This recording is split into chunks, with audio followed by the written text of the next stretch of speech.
Hi, I'm Tom Tress. I'm the president of Retrosheet, and we are looking for volunteers. And I thought that rather than try to write out what we were looking for in terms of volunteers, that I would try to show you. Specifically, what we need is game entries. We need this for both the Negro Leagues, which we are currently doing, and for which what I'm about to show you was initially developed. But we're also going to expand that, and we need it for the 19th century. And in particular, this is for games that we have no information about. We need to collect the information we have from newspapers, from game stories and box scores, put them in a format that can then be used to easily generate box score files for Retrosheet. And in those cases where we have enough information, we can potentially also um, create play-by-play files, or we can deduce play-by-play. But the starting point for all of this is put as much information as we can in essentially a box score format. And so I am going to show you how this would be done, and this is what you would be doing if this sounds interesting to you, please let me know. Reach out to me. I'm Tom Tress. I can be reached most easily by email at ttress, TTHRESS at retrosheet.org. So let me share my screen. Let me first set the screen up so it's got the right thing. Let me share the screen. Okay, so this is what we have. This is the basic game entry format for a game, and you will be given a game or a set of games, and you will be given, for Negro Leagues, you will be given a set of games, and you will be given the relevant newspaper stories we have. In this particular case, we have one newspaper article. It is from the Macon News of May 1st, 1939. This is a game that we currently have on the website, but for which we have virtually no information. This is a new source. This was provided to me from Kevin Johnson of Seamheads um, for this game. And so we are going to enter this game. This is an example of what you would do for a game. Um, so we'll go to the game entry spreadsheet and we'll just work our way down. It's very straightforward.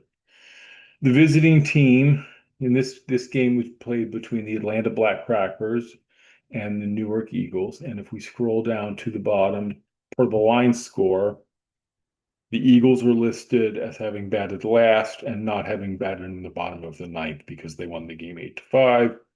So, despite this fact that this game was played in Macon, Georgia, it appears that the Newark Eagles were the home team. So, the visiting team is the Atlanta Black Crackers. All teams have a three-character code, which again we will provide to you for the games that you need to do. The home team is the Newark Eagles. That's NW2.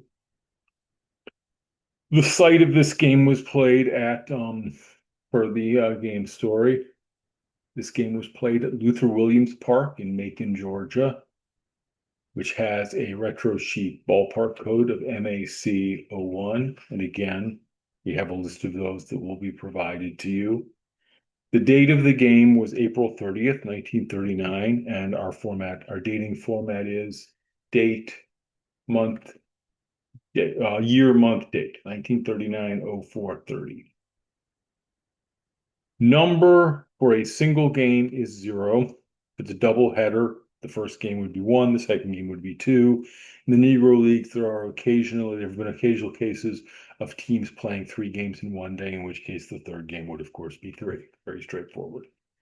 The start time, um, we do not know. This was an afternoon game played before a crowd of approximately 2,000. If we scroll down here, we see the game was played in 2 hours, but we don't know when it was started. So anything we don't know, we're going to leave blank. We want to know as much as possible, but if we don't know it, we leave it blank. Um, Day night, it was a day game. Innings indicates the number of innings for which the game was scheduled. If it was a scheduled 9 inning game, we can leave this blank. If you recall in 2020, Major League Baseball, when they played doubleheaders, had scheduled games, scheduled the doubleheaders for 7 inning games. In that case, we would put 7 here. In the Negro Leagues, it was fairly common for the second game of doubleheaders to sometimes be 7 innings. Again, we would put a 7 here. If the game was scheduled for 9 innings and went extra innings and it ended up being a 14 inning game, that we do not put 14 here. The correct number here would be 9. But again, if the number is 9, we can just leave it blank and it would default to that. If a game was rained out and it was supposed to play 9 innings, but they only got 6 in before they called it for rain again, this is scheduled innings. The number would still be 9. Again, we would leave this blank. Tiebreaker, you won't need to worry about. That refers to the modern sick a guy on second base. I'm not aware of any use of tiebreakers like of that sort in either the 19th century or the Negro Leagues.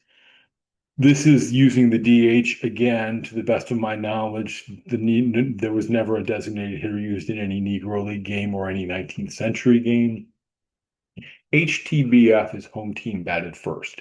This is something that will come up in the 19th century. The home team frequently batted first. In the 19th century, the home team had the choice as to whether to bat first or second, and frequently they chose to bat first. If they chose to bat first, you would say true. If they did not, if the home team batted last, you can leave this blank. That it defaults to the normal. Time of game, we're going to enter that in minutes. And again, this box score indicated at the bottom of the box score, the time of game was 2 hours. That's 120 minutes. Box score does not list attendance, but it's in the game story. There were 2,000 fans, 2,000. Field conditions, precipitation, sky, temp, wind direction, wind speed.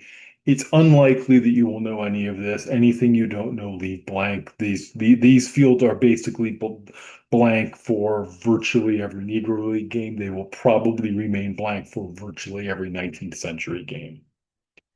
The official scorer, if we know him, again, you won't. If the game was a forfeit, you would indicate it here. And here for a forfeit, the indication is who won the game. V would be a game that was forfeited to the visitors to win. H would indicate the forfeit for which the home team won. And T would indicate that the game was forfeited and ruled a no decision, which means the stats count, but it doesn't count in the standings, which is equivalent to a tie. But this game had a winner.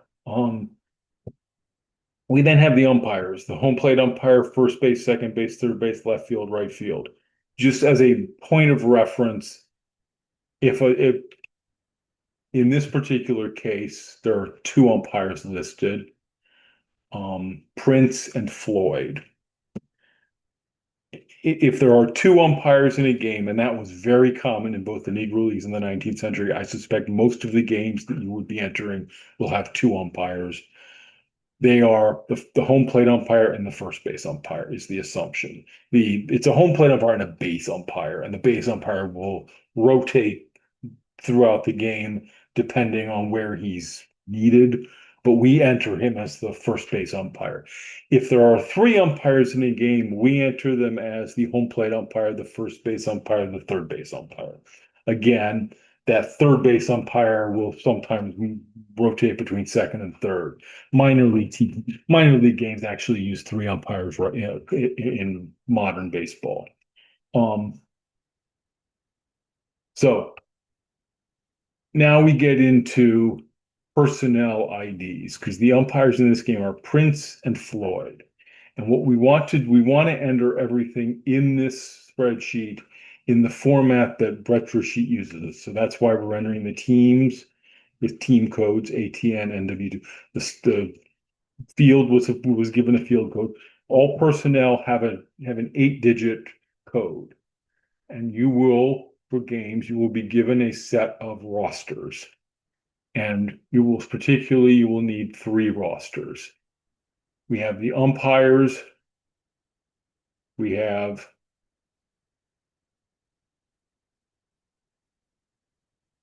the Newark team roster, and we have the Atlanta team roster. So right now we need the umpires roster. And again, if we go back to the story, the umpires are Prince and Floyd, and they are in the roster. Prince is Prinu 901. Prinu 901. And Floyd is Floyu 901. For those not familiar with box scores, generally the umpires were listed, the first umpire listed as home plate umpire. If they don't specify, that's what we assume. We assume they go home plate, first base, second base, third base, depending on, the number of umpires.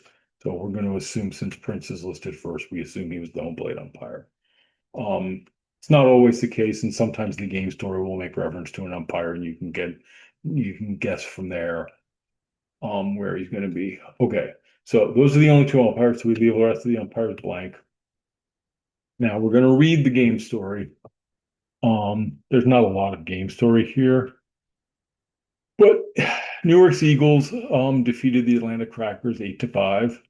Each club collected 10 hits. Richburg started on the slab for the Black Crackers, pitched only two-thirds of an innings, gave the New Jersey club three markers and three hits during his short stay. Evans relieved him and finished the game.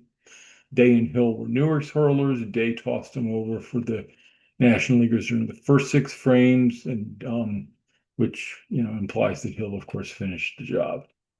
Day was Newark's batting star with 2 for 3. Both hits were singles. So Richburg pitched the bottom of the first, gave up 3 runs in the bottom of the first inning. But if you look at the line score, hopefully you can read the line score here. Atlanta came back and scored 3 runs in the top of the second to tie it, and the Eagles' go-ahead run, from which they never again trailed, actually came in the bottom of the second, which means it came off of Atlanta's second pitcher, who is Evans, and the winning pitcher would be Leon Day because he pitched the first 6 innings. So Leon Day is a Hall of Famer if you're not familiar with him. So we go back to rosters. Newark's roster, Leon Day is Day-L101. Day-L101. He is the winning pitcher. The losing pitcher is Evans. That is Felix Evans, whose nickname was Chin. Chin Evans is Evan F101.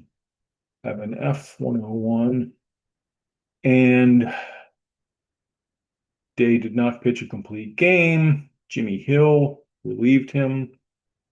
And we do assign saves, even though saves were not an official category. We assign saves for Negro League games. We will assign saves retroactively for 19th century games. And in fact, for games that predate the official recognition of saves as a rule, the traditional standard used by baseball historians has been to award a save to any pitcher who finished a game for the winning team and was not the winning pitcher. So in this case, that would be Jimmy Hill, who is Hill J104. In this case, Hill pitched over 1 inning in a game that Newark won by 3 runs, so I think he would qualify for a save under the modern rules. Although Atlanta scored 2 of their runs against him, so maybe not. But anyway, again, the historical standard is the last pitcher in a game. If his team won and he didn't get the win, he gets a save. Okay, game type. This game was an exhibition game. The Atlanta Black Crackers were members of the Negro American League. The Newark Eagles were members of the Negro National League. And when the two leagues played each other, the games did not count in the standings. Negro League exhibition games are not necessarily of the same, they're not what we necessarily think of as exhibition games. The best analogy I heard, and it was also from Kevin Johnson, who, as I said, shared this paper with me from Seamheads. He likens it to conference versus non-conference for college, say football or basketball. The conference games count are the only ones that count in determining, who wins the conference. But the non-conference games count too. And they're taken seriously and they're trying to win these games. For the 19th century, we're going to be dealing, at least initially, exclusively with regular season games. There were some championship series for some years, and we will eventually get to those games and try to do something with them. And those would be that would have a different game type. That game type specifically would be championship. But for Negro League games, the game type will vary.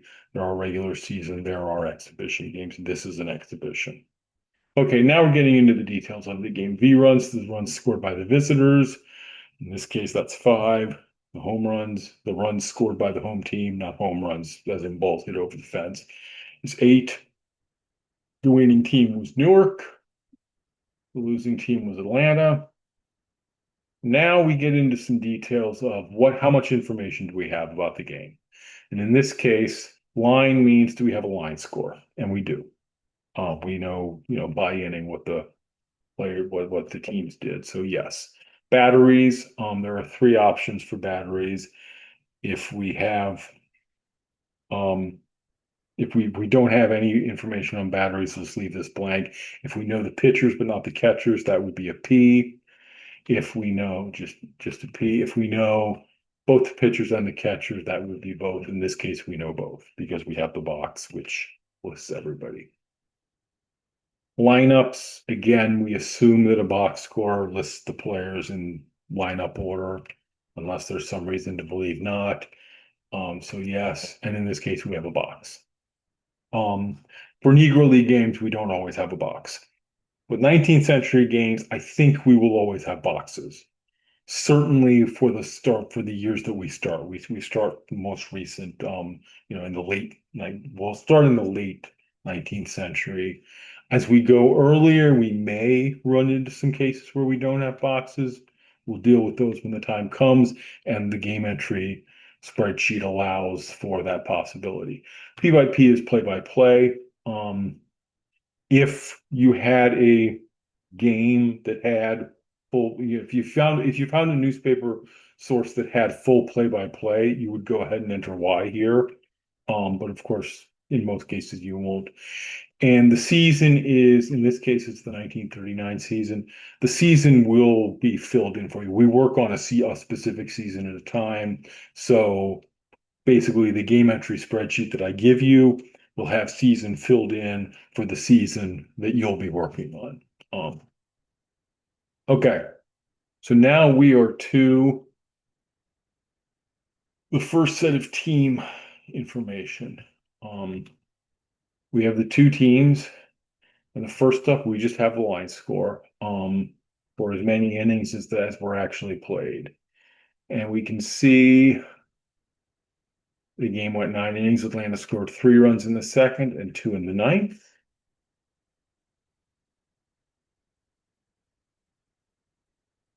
Newark scored 3 in the first, 1 in the second, 2 each in the sixth and eighth, and did not have to bat in the bottom of the ninth.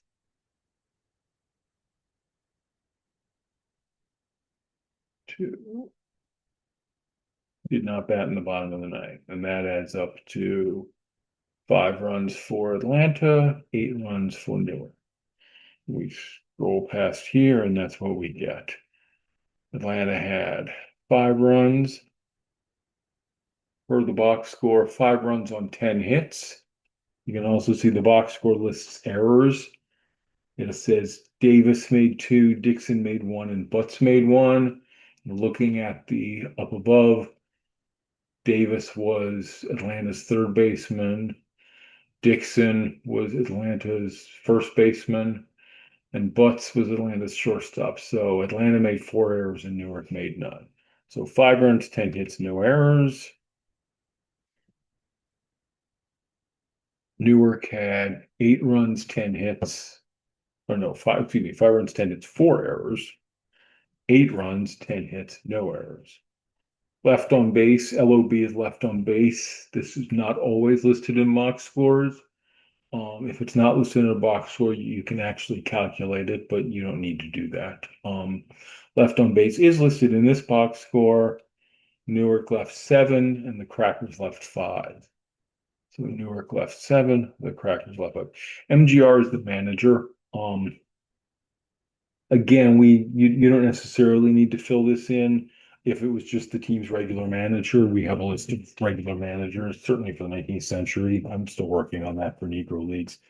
If the game story makes reference to the team using someone sitting in for the manager because a manager was serving a suspension or was out sick or whatever, if you know who the person, and it mentions who was sitting in instead, go ahead and fill that in here. And again, ideally enter this, use use the retro sheet ID if we know what that is. Um, if not, enter the name and I'll figure it out. Okay, so now we are to the starting lineup. And here we are going to need our rosters again. So we start with Atlanta. And the starting lineup gets entered two ways. L1 through L9 is batting order, first through ninth. F1 through F9 are fielders, by classic fielding positions. One is the pitcher, two is the catcher, et cetera, et cetera. 10 would be the designated hitter, but of course, none of these games will involve designated hitters, so that column's always going to be blank. So for Atlanta, I'm going to type in the names of the players and then we'll fill in the rosters. So it's Owens, Davis, Andrews, Reeves. Owens, Davis, Andrews, Reeves. Doesn't matter that I misspelled it, because I'm going to replace it anyway. Then we have Evans, Boone, Kemp. Evans, Boone, Kemp. Butts and Richburg. And then Dixon entered the game when Richburg got knocked out, so he's not in the starting line. Butts, Richburg. Okay. And then positions. Richburg started at pitcher. The starting catcher was Boone. Evans started at first base. He moved to pitcher later, which we'll deal with under fielding. Second baseman is Kemp. Third baseman is Davis. My suggestion would be to try and link these as much as possible. So that's why these are just cell references to these, so that when I type in the retro IDs for the starting lineup, the fielding IDs change automatically. Watts is at shortstop. And then left, center, and right is Andrews, Owens, Reeves. It kind of looks in the box score like both Owens and Reeves are listed as center fielders. Obviously, one of them had to play right field. And I personally know from experience that Sylvester Owens, I believe it was Sylvester, was primarily a center fielder, and Donald Reeves was a right fielder. So we're going to go Andrews, Owens, Reeves in that order. If you run into two guys that are listed at the same position and you're not sure which it should be, make a note of it. That would be what the comments up here are for. We'll enter our source here too. This is the Nightly News. 5/1/1939. Again, if you have any comments, enter them here. And basically, if there's anything you're not sure how to enter, put it there and leave it to me to figure out what to do. Okay. So now we're going to look up Atlanta's roster and we're going to translate all these people into their proper names, the names we need them to have. Okay. Owens is indeed Sylvester Owens. He is Owens 102. There's a logic to retro IDs, but you probably, it's easiest to just look at the roster and don't try to guess. Okay. Now we run into a problem. The box score listed Davis as the third baseman, and it gave no other information.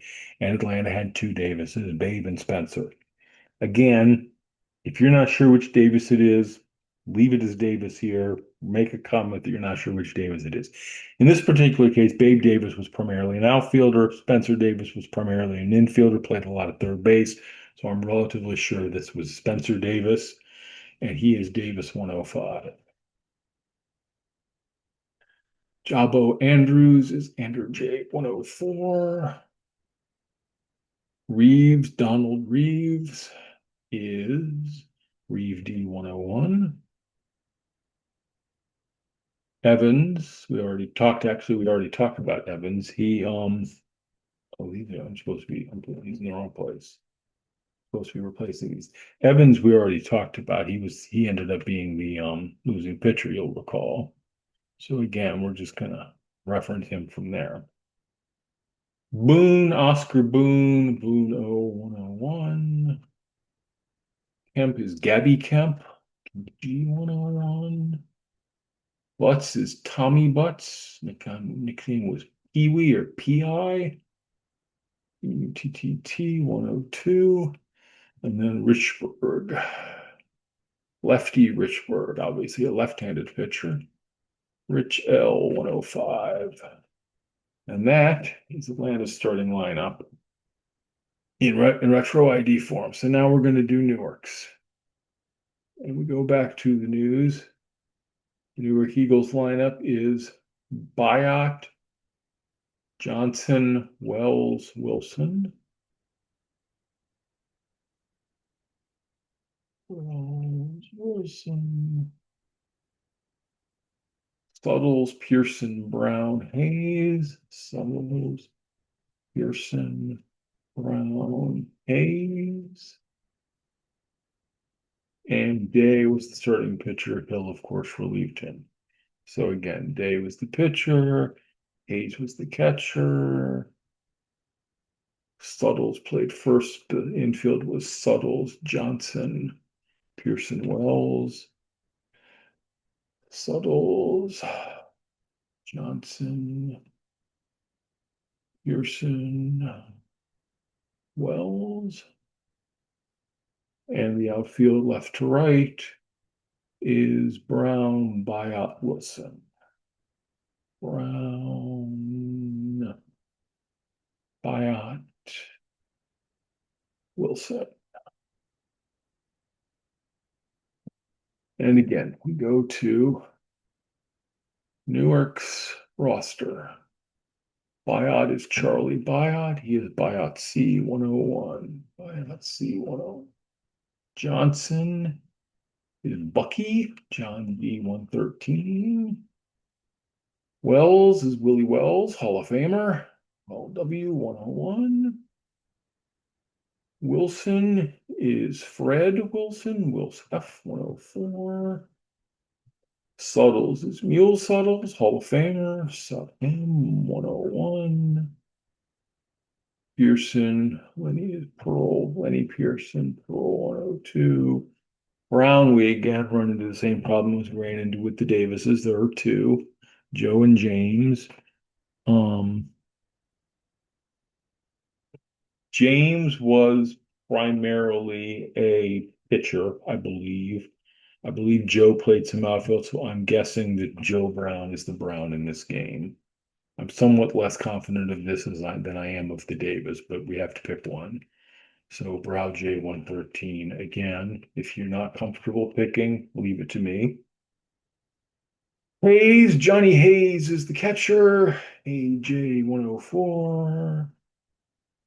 And the pitcher we've already made reference to, Leon Day, also a Hall of Famer. The Newark Eagles had 3 Hall of Famers in their lineup for this game. The Atlanta Blackcrackers had none. Not a surprise that Newark won the game, I suppose. Okay, next up we have batting lines. We're going to start with team lines, and then we're going to do player lines. And I'll walk real quick through what these are. LP is lineup position. This obviously only applies to players, not teams. SEQ is sequence. This is the sequence of the lineup positions. So, for example, we go to the game story. Day was the number 9 hitter. His sequence is first because he started. Hill then replaced him. Hill also batted number 9. His sequence will be 2. We'll get to that.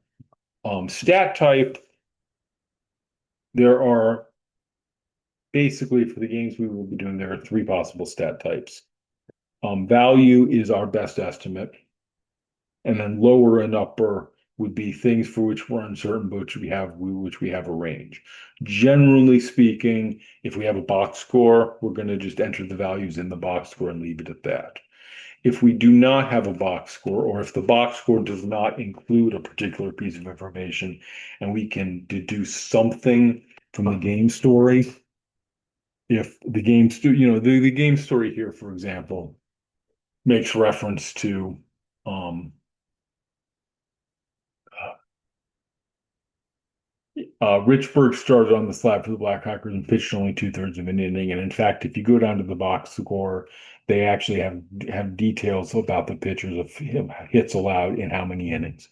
If, on the other hand, they did not have this information at the bottom, and all the game story said was Richburg was knocked out in the first inning. Well, that doesn't necessarily tell you how many innings. He could have pitched two-thirds of an inning. He could have pitched 0 innings and not retired a batter. And so that would be, you would capture that information with lower versus upper. Again, games with box scores, 19th century games, generally speaking, we will just have values. So when in doubt, just include a value and leave it at that. That's fine. Okay, then we get into the classic stats that hopefully are self-explanatory. Plate appearances, at-bats, runs, hits, doubles, triples, homers, RBI, sacrifice hits, sac flies, hit by pitch, walks, intentional walks, strikeouts, stolen bases, caught stealing, grounded in a double play, reached on a catcher's interference, reached on an error. The last three are then for, was the player a DH? Nobody's a DH in any of the games we'll do. Was the player a pinch hitter? Was the player a pinch runner? And if the player was a pinch hitter, he gets a value of 1. If he was a pinch runner, he gets a value of 1. If he was neither, you can just leave those blank. Um, so we'll start with the teams because there are, well, um, so we do team values and then we also do player values. In the case where we have a box score, of course, the team values are basically the sum of the player values. If we don't have a box score, sometimes we have information for the team, but not the individual players. That's why we do the team separately. In this case, we're going to start with the players, and we'll start with Atlanta's players first. Everybody gets a batting line, whether they batted at all or not. Um, Again, the easiest way to do this is to make everything links because that way you only have to enter player IDs once. And if you make it, if you make a typo, it only has to be corrected once, and everything else automatically falls out. So there's the starting 9, and then there is, of course, one more player because when Richburg got knocked out of the game, Evans moved from first base to pitch, and Eddie Dixon came into the game to play first base, and he batted 9th. And Eddie Dixon is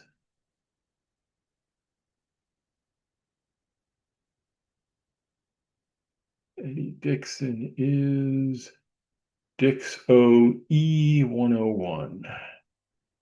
So we will put him here, Dix OE 101. These guys all played for Atlanta.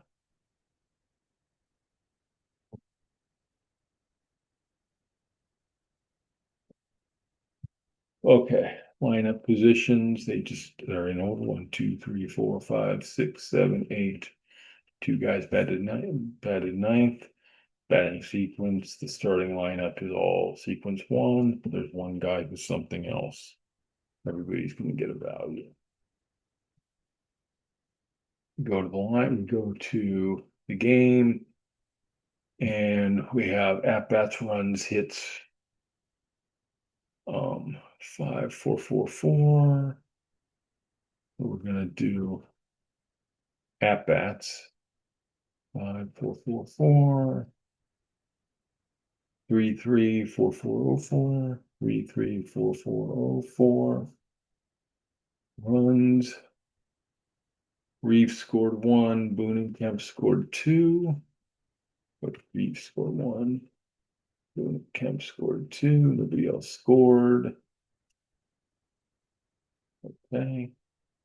And hits 0, 0, 1, 1, 1.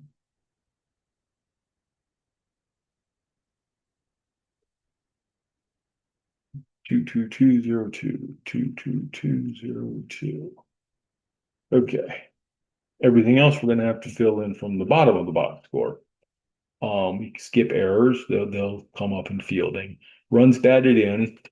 Kemp has one, Butts has two, and Dixon, it looks like that says three, which, if you can do math in your head, 1 plus 2 plus 3 adds up to 6. We know they only scored 5 runs, so they couldn't have driven in 6. So we have to adjust for that somehow. Anyway, we'll start by putting in, we see here, 1 by Kemp, 2 by Butts, and you said 3 by Dixon. We can be fairly confident that everyone else had 0. We can also start figuring out our team totals. In this case, are the sum of the player, and we will just go ahead and do that for everything. We may change that for something, but we'll just set it up that way. Again, you can't have 6 RBIs and only 5 runs scored. I'm going to give Dixon 2. That's the number looks like a slightly different number than between Butts and Dixon, but it's arguable. Okay, so we have RBIs. 2 base hits, Wilson. Wilson played for Newark. We'll get him later. 3 base hits by Wilson, Byatt, and Dixon. Dixon is the only one of them who played for Atlanta. He had a 3 base hit. And there are no home runs listed. And there sometimes can be something you have to make a decision. Is the fact that there's no home runs listed in the box score, does that indicate that there were no home runs hit? Or does that indicate that the box score just didn't list them? In this case, given that the box score listed doubles and triples, I think it's a safe bet that this just means nobody hit a home run. And again, since they did list who hit doubles and triples, it's a safe bet that if they didn't list a guy, he didn't hit any. Okay, so we've already dealt with left on base. The next is the pitching, hits and runs off of pitchers. We'll take care of those in the next section. Now we get down to struck out by Day. Day struck out 8, Hill struck out 2. That adds up to 10, and that means that 10 Atlanta batters struck out. There is no indication in the box score of which batter struck out. So we're gonna put the 10 in on the team line, and we're gonna leave the player K lines blank. Base on balls, Dave walked 2, Hill walked 0, which again translates to 2 walks. We then don't know about intentional walks. And we will now try to figure out who didn't walk. Because now we need to translate from at-bats to plate appearances. And in particular, you can see Evans had 3 at-bats, batting 5th. So the number 4 hitter and the number 7 hitter had 4 at-bats. So obviously, Evans had 4 plate appearances. He had to have the same number of plate appearances as the guy in front of him, behind him. Ditto for Boone. And if you do that, so those are the only 2 that you need to do that for. If you do that, which makes the lineup work, that, the leadoff hitter, Owens got a 5th at bat, a 5th plate appearance, and and presumably was the last out of the game. That's 37 plate appearances versus 35 at bats, which very conveniently matches the 2 walks we know happened. And so the 2 walks had to be Evans and Boone. And we can also make a couple other deductions now. If we can explain everything, explain walks to match the plate appearances, then apparently nobody was hit by a pitch, and apparently there were no sacrifices in the game. Sack flies weren't actually a thing in 1939, so we'll just leave that blank. Nothing else is in the box score. The box score does not list stolen bases. It does not list wild pitches or balks. It does not list double plays. For those things, we're going to assume that we just don't know. We're not going to assume there were no stolen bases. We're just going to leave it blank. And that is everything we need to know about the Atlanta Black Crackers. Except I want to point out one thing. According to the box score and according to the game story, both teams had 10 hits. Right, if you look at the Atlanta Black Crackers hits and add the player hits up, they had 11. And you can see it right here. Add up the hits. 0, 0, 1, 2, 3, 5, 7, 9, 11. They add up to 11. What do we do about that? We either take one away from somebody, but I have no idea who I would take it away from, or we change the team total to 11. And we change the team total to 11 up here as well. And I think that's what we're going to do. I don't, I don't have any basis for picking on any specific player, so we're not going to. All right, so we're going to do Newark next. Um, and Newark has also 10 players. 2, 3, 4, 5, 6, 7, 8, 9, 10. I think that's all I need. All right. Anyway, again, they have a starting lineup, which we've already entered. So again, we can just pull their retro IDs from here. And if we change our mind and decide to change the brown, all we have to do is change it once and it changes everywhere else. There's brown, haze, day, and then one more pitcher who we again already entered because we gave him a save. That's Jimmy Hill. And that is everyone. Those are all the players we need. And again, 1, 2, 3, 4. They're in lineup order. Again, the number 9 position is the only position in which we had 2 players. Everybody's going to get a value. We're going to start pulling numbers. We're going to go ahead and set these up. Some of the players.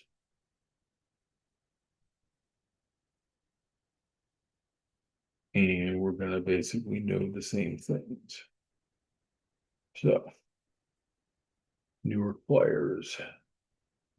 At bats go 4, 5, 5, 5. 4, 5, 5, 5. 3, 3, 4, 3, 3, 1. 3, 3, 4, 3, 3, 1. That adds up to 36, which matches what's said here.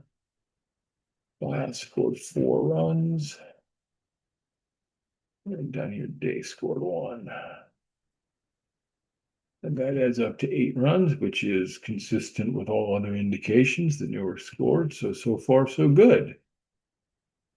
Hits, Hill didn't have any. Wilson and Day had 2 each.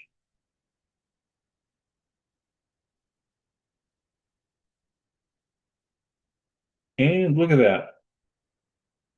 Just like the game story says, Atlanta and Newark did in fact have the same number of hits, but their players add up to both teams having 11 hits apiece, not 10 hits apiece. And we're going to go ahead and give both teams 11 hits because I have no basis for knowing who I would take a hit away from.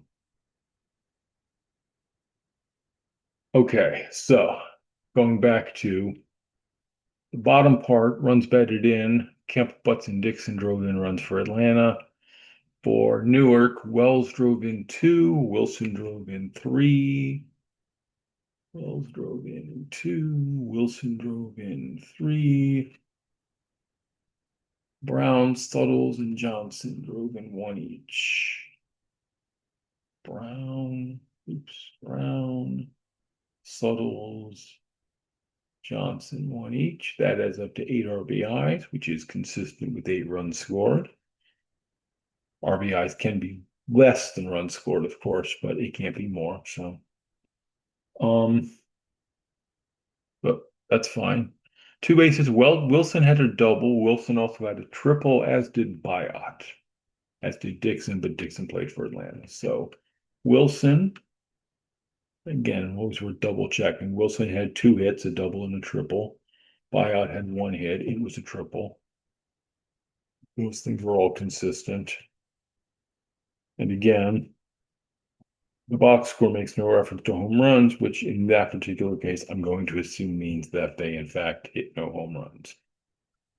We now have to scroll down to strikeouts.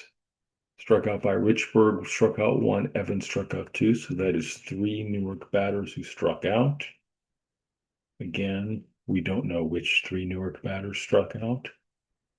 Base on balls, Richburg walked 2, Evans walked 2. That is 4 walks.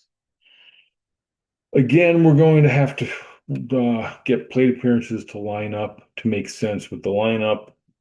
Again, if anybody had 5 plate appearances, the leadoff hitter had to have at least 5 plate appearances. Everybody below here could have gotten away with as few as 4. And of course, in the number 9 spot, if Day batted 3 times and Hill batted once, that would account for 4 plate appearances in the number 9 spot. That is 40 plate appearances versus 36 at-bats. That's 4, which again matches 4 walks. So everybody who has an extra plate appearance, we can assign a walk. That adds up to 4 walks. And just like with Atlanta, if we can account for all plate appearances, if we can account for all plate appearances with at-bats and walks, then we can deduce that there were no sacrifices and there were no hit by pitches. And now we're ready to move on to pitchers. And again, we're going to do team and players. And we'll work through the stats. P sequence, this is the sequence of pitchers for a team. In both cases, they use 2 pitchers. For Newark, Day is pitcher 1, Hill was pitcher 2. Stat type, again, value, lower and upper are also options, but they will generally not come into play if we have box scores. IP outs, instead of innings pitched, we're going to express these as outs. So we look up here. Atlanta batted 9 times, which means Newark had to record 27 outs. But Newark only batted in 8 innings, so Atlanta only had to record 24 outs. No out is for a pitcher or a team. This is a case where a pitcher pitched in an inning but did not retire anybody. This is how many batters did he face. So again, if Richburg had been knocked out of the game without retiring anybody, but he say gave up 3 hits and 2 walks, then his pitcher IP outs would be 0 and his no out would be 5, presuming that he faced 5 batters. Note that the no out for a team does not equal the sum of the no outs for the pitchers on the team. For the team, you'd only get a no out if the other team walked off a game with nobody out. If Newark had won on a home run leading off the bottom of the 9th inning, then Atlanta would have a no out of 1 for both the team and for whatever pitcher allowed that. BFP is batters faced by the pitcher, and batters faced by the Atlanta pitchers is equal to plate appearances by the Newark batters, and vice versa. Hits, doubles, triples, home runs, runs, earned runs, walks, intentional walks, strikeouts, hit by pitch, wild pitches, balks, sacrifice hits, sacrifice flies, stolen bases, caught stealing, pass balls. Then we get into some individual pitcher stats, winning pitcher, losing pitcher, Did the pitcher get a save? In all cases, the winning pitcher gets a value of one here. Everybody else usually leave blank. Losing pitcher gets value of one here. Everyone else you lose blank. Game started, game's finished, complete game. Game finished is if you is for a relief pitcher. If a pitcher pitches a complete game, he gets a game started. He gets a complete game. He does not get a game finished. Game finished is a relief pitcher stat. Um, and again, in all of these cases, just like pinch hitter and pinch runner, the options are one or blank.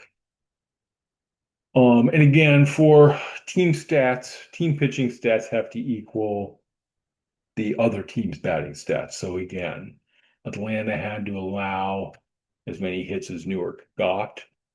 Newark allowed as many hits as Atlanta got. Ditto for doubles, triples, homers. Ditto for runs.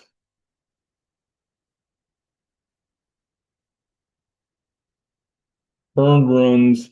Um, we will earn runs. You can see there's no indication here. The box score does mention runs allowed by pitcher. Not all box scores do. Sometimes you'd have to guess or kind of deduce a pitcher breakout. For 19th century games, that's going to be much less problematic because in the 19th century there were so many complete games, and even non-complete games were almost always because somebody pinch hit for the pitcher. Mid-inning pitching changes were very rare in the 19th century. Anyway, there's no indication here anywhere as far as earned runs. Newark, according to the box score, did commit no errors.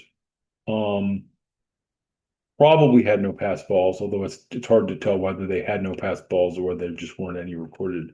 So it's probably reasonable to assume that Newark allowed five earned runs. Atlanta, on the other hand, made four errors. And Newark's leadoff hitter, if you notice, Biot scored four runs. He hit one triple and he drew a walk. He reached base two other times. If I had to guess, I'd guess at least one of those he reached on an error, which would imply an earned run. I'm not going to speculate on exactly how many earned runs. I'm going to leave that blank. And now we're back to walks again. Atlanta pitchers had the same number of walks as Newark batters, and vice versa. And that is also true of catchers, of strikeouts, excuse me. Um, we already concluded again that it looks like neither team hit a batter, and there were no sacrifices. And everything else here, wild pitches, balks, stolen bases, caught stealing pass balls, I'm going to assume that their omission from the box score is simply the box score didn't include them, not an indication there was zero. We're going to leave those blank. Okay, there were four pitchers total in the game. So we need four player lines, and we know who those four pitchers were. So Atlanta's Atlanta's two pitchers were Richburg and Evans, and Newark's were Day and Hill. And again, this is their sequence. If we jump over here, Richburg started the game. Evans finished the game. Evans took the loss. Day started the game. Hill finished the game. Hill got a save. Day got a win. Got a win. There were neither starting pitcher pitched a complete game. So now we're going to go to the box score. And according to the box score, Richburg allowed 3 runs on 3 hits in 2/3 of an inning. So you've got 2 outs, 3 runs on 3 hits. And Evans, 5 runs on 7 hits in 7 1/3 innings. 7 1/3 innings is 22.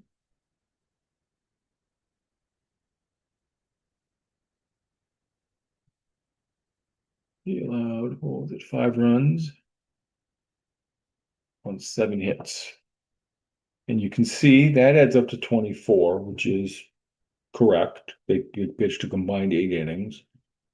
They allowed a combined 8 runs, but they allowed a combined 10 hits, which is consistent with everything else in the box score, except for the fact that the Newark players add up to having gotten 11 hits.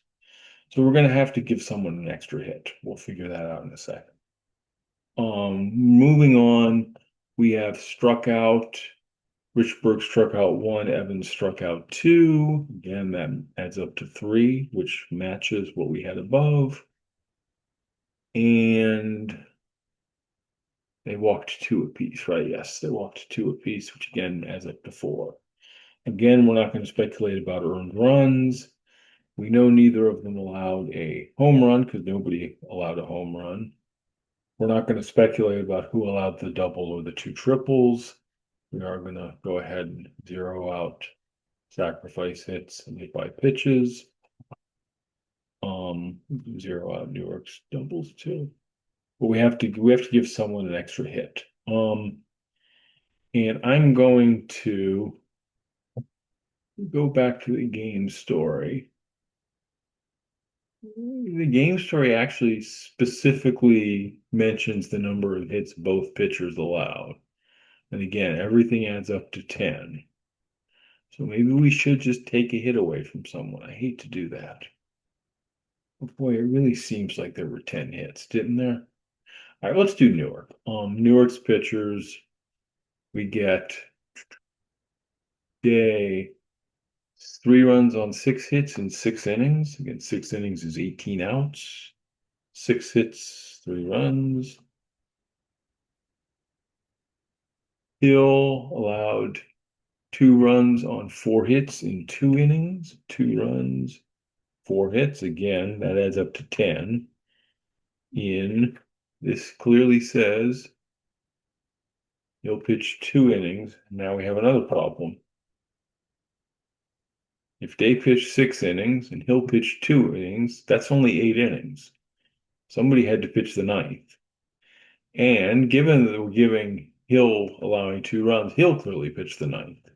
So the question is, did Hill pitch 3 innings or did Day pitch 7 innings? Hard to say. In this case, Day tossed him over during the first 6 frames. I lean toward trusting since the game story says Day pitched 6 and doesn't say how many Hill pitched. In this case, I'm going to give Hill the extra inning. As far as hits go, again, the preponderance of evidence is 10 hits. If you get a game like this and you're not sure what to do, comment that the hits are inconsistent. I'll figure out what to do with it. The other thing then is to divide batters faced by pitcher. And again, Atlanta got 24 outs. They allowed 11 hits, walked 4. Those add up to 39. They apparently faced 40 batters. Presumably somebody reached on an error. They made 4 errors. That's not a big surprise. You're gonna have to guess who reached on the error. Again, Richburg, 2 outs plus 3 hits plus 2 walks. That adds up to 7. 22 plus 7 plus 2. That adds up to 22, 29, 31.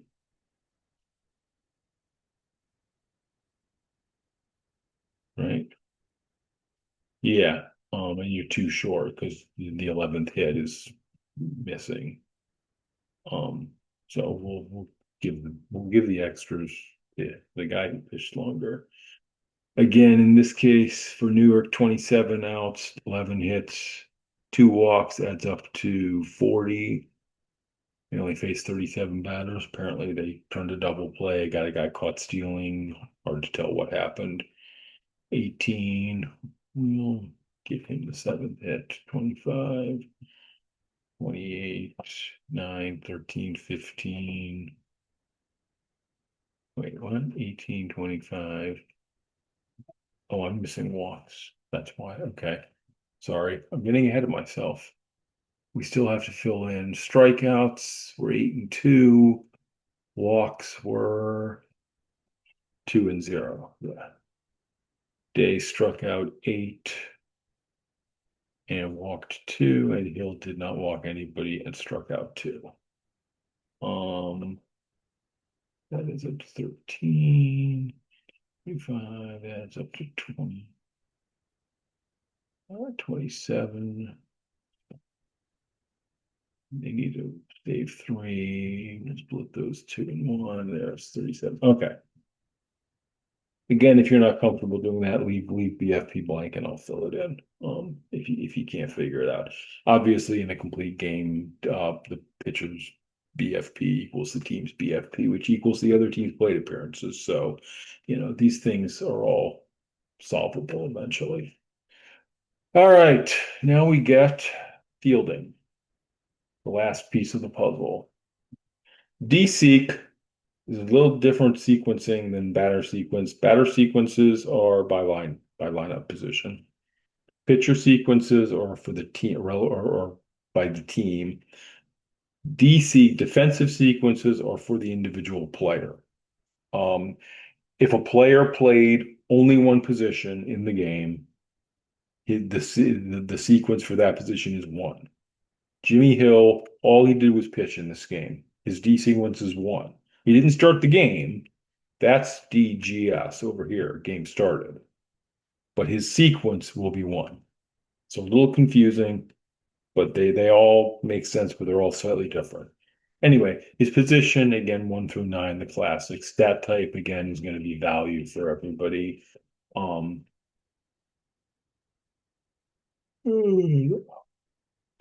Infield outs or innings fielded in outs. This is the equivalent of IP. And basically, if Atlanta's pitchers recorded 24 outs, then Atlanta's batters had to record 24 outs. PO's putouts, obviously at the team level. Number of putouts equals the number of outs. That's redundant.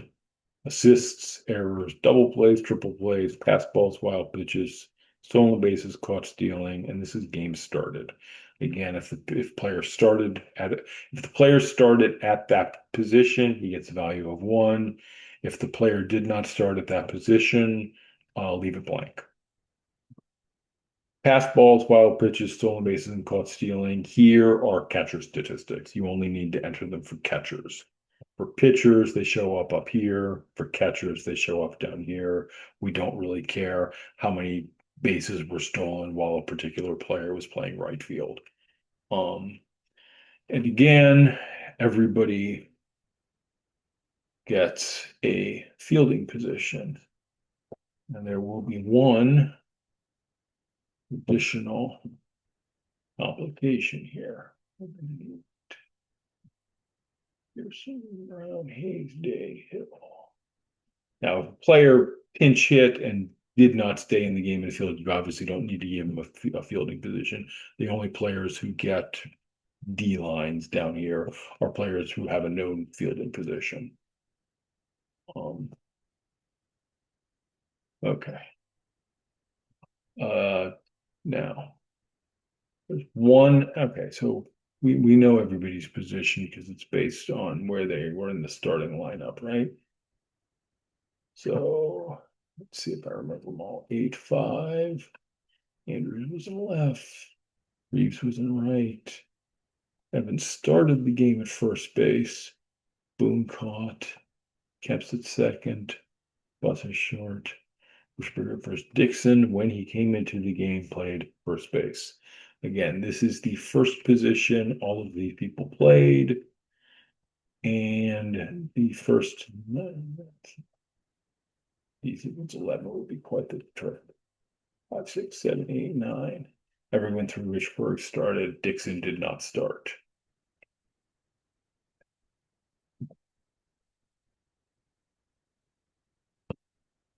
We need to add one additional line, fielding line, for Atlanta because Felix Evans moved from first base to pitcher. And that was his second position. And he did not start there. So, Atlanta players, Atlanta players who played a complete game, obviously recorded it, played as many fielding outs as the team did, which is everyone except for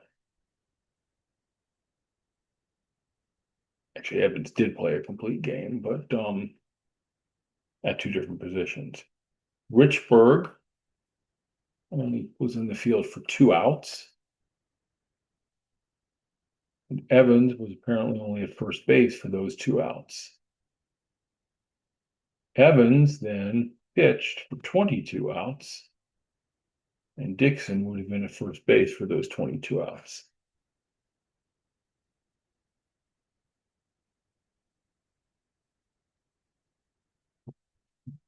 Okay, go to the box score. Box score lists putouts. It does not list assists. Since it doesn't list assists, we have to leave them blank. Putouts we can list by player. It goes 0, 2, 4, 1, 3, 0, 2, 4, 1. Evans had 3. Obviously, he did not have 3 putouts at first base. He more likely had 3 putouts while he was a pitcher. Richburg got 2 outs, one of them by strikeout. So that only leaves at most 1 out for Evans to have made at first base. We'll go ahead and give him 1. Okay, and then we jump to Boone, who had 2 putouts, and then 4-4, and Dixon had 7. 2, 4-4, Richburg had none, Dixon had 7. And that adds up to 27 out putouts, which is another problem because Atlanta only made 20. Atlanta's fielding, Atlanta only was only in the field for 8 innings. So somebody's off here. There are 3 extra putouts that don't really belong. Kind of honestly, the easiest thing to do is probably to take them from Evans, who conveniently has 3. I'm going to zero out Evans again to make it work. Again, if this is a problem that you notice in a box you have and you're uncomfortable with resolving it, comment here. Okay, we don't know assists. We know Atlanta made 4 errors. We know Newark made 0 errors. We do not know double plays, any of these things. I have a tendency to just assume that if there were triple play made, somebody would mention it, and they're rare enough that it's probably safe to put zeros there. But if you're uncomfortable with it, triple plays I think, are very much the sort of thing you're never going to see a box score like explicitly says no, there were no triple plays in this game. But I have a tendency again. Double plays, on the other hand, some box scores list them, some just don't, and that doesn't mean there weren't any. Okay, so we do know the errors, and we can identify the errors by player. Again, Davis made 2, Dixon made 1, Butts made 1. Davis made 2, Dixon made 1, Butts made 1. Everybody else made 0. Oh, wait, incidentally, overrode Butt. There we go. All right, that's your 4. That does indeed add up to 4. And again, we know Newark made none. So that's fine. Newark's players were all in here. Again, Newark had 10 players, all of whom played exactly 1 position. So the D sequence for everybody is 1. The first 9 of these players started. Hill did not start, but he only played 1 position. Day pitched. He's caught. Brown played left field. Pearson played third base. Sluggers played first base. First base. Where did Wilson play? I don't remember. Wilson's in right field. Wells was a shortstop. Johnson's in center. Byott's in center. Again, all of the all of the non-pitchers all played complete games, so that's easy. Pitcher fielding is always equal to the innings pitched by the same person. Would be very odd indeed for a day to have 6 innings pitched, but 7 innings fielded as a pitcher. So we're not going to do that. And putouts. We go 3-1-1-1,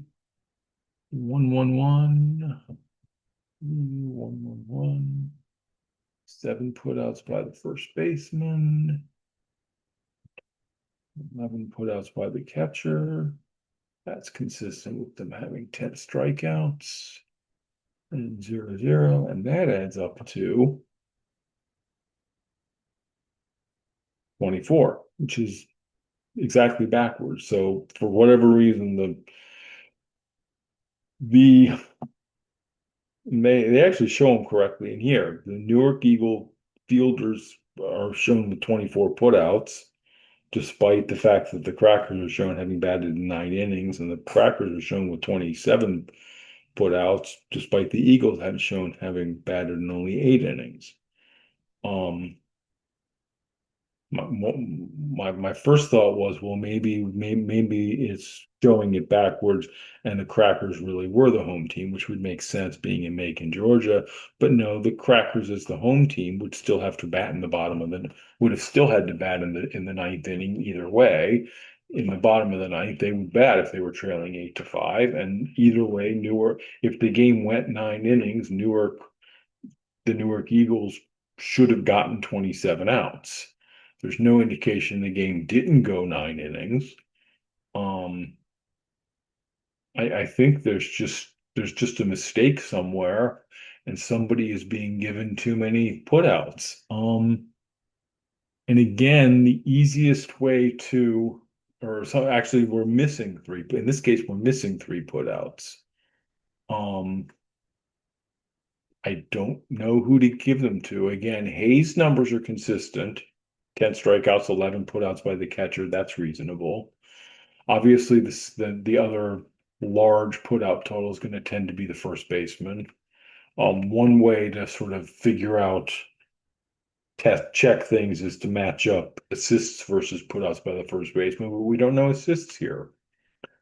That said, I tend to lean toward, when in doubt, if I need to weaken a put out here or there, I'll tend to do it with the first baseman.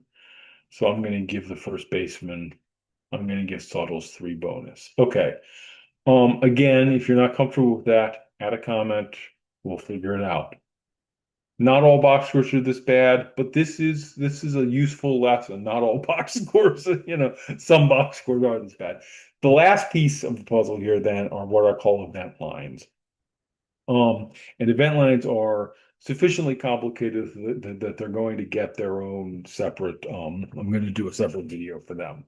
Basically, at the two extremes, if there's no play-by-play of any kind in a game, the comment is no event details. If you have essentially a full play-by-play account, and some newspapers like literally have full play-by-play, then you would say full play-by-play, full play-by-play. Those would be the two extremes. In this particular is a no event details. We already read through the game story. You can read through it again. There is literally nothing. There's nothing in these 5 paragraphs.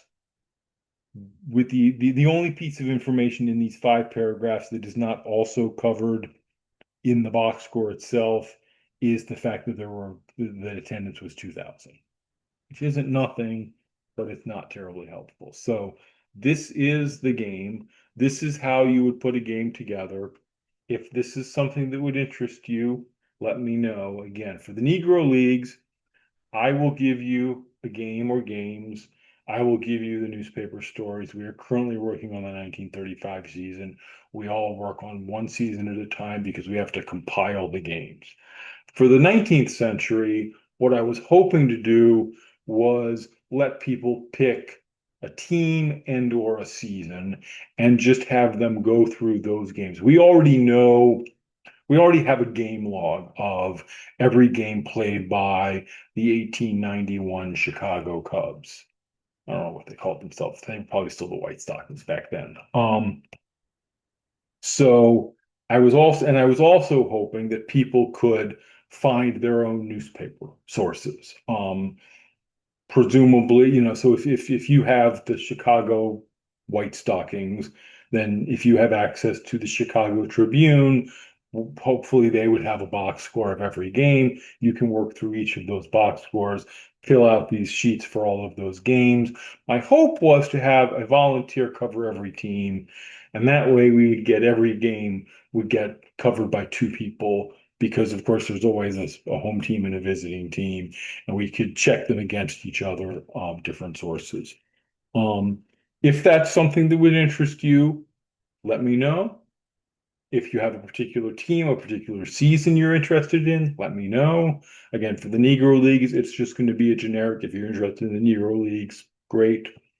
Again, reach out to me, ttress, ttress at retrosheet.org, if this is something that would interest you.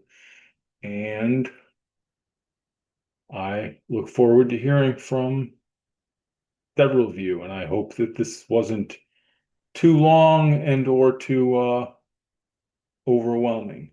But thank you for listening. Bye.